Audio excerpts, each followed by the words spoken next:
Music by Sanjay Chauhan.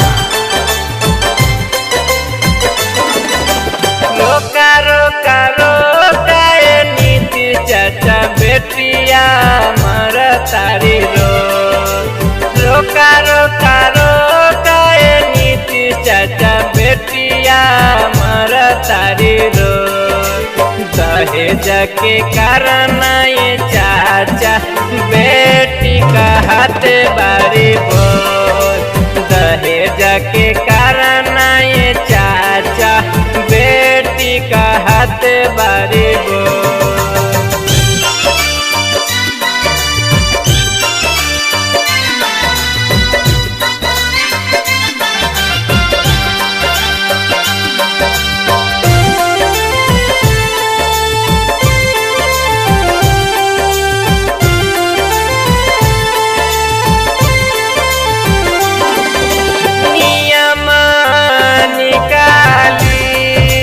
चाचा कौनो भारी बेटिया न रोए चाचा कौनो दुआरी।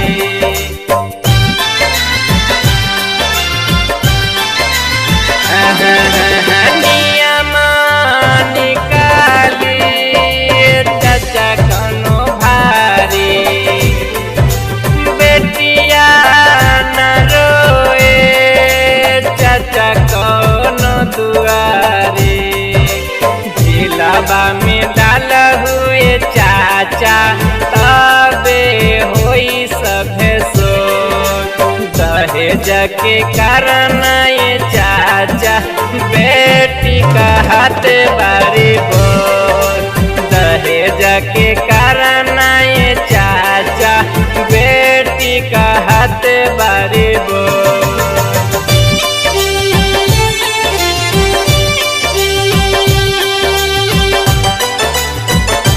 Present by rhythm music.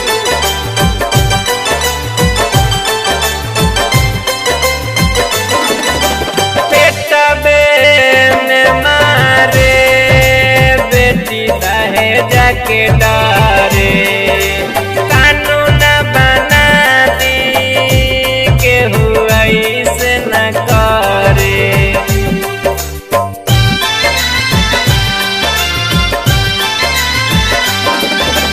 पेटबे में मारे बेटी दहेज के डरे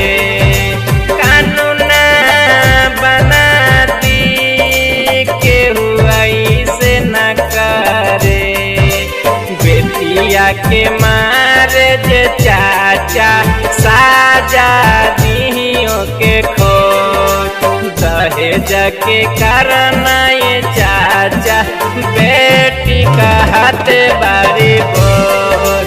दहेज के कारण ये चाचा बेटी का हाथ बारी बोल।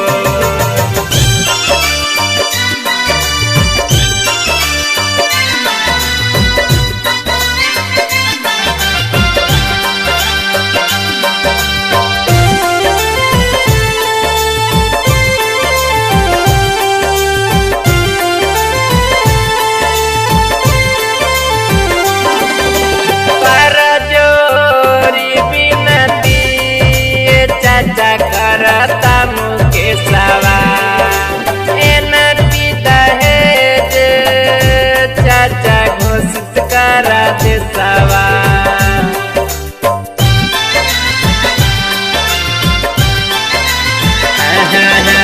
कर जोरी बिनती चाचा करता मुकेशवा एनती दहेज चाचा घोषित करा देशवा।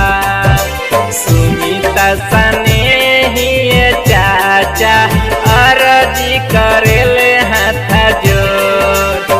दहेज के कारण ये चाचा बेटी का हाथ बारी बोल। दहेज के कारण ये चाचा बेटी का हाथ बारी बोल। रोका रोका रोका नीति चाचा बेटिया मर तारी।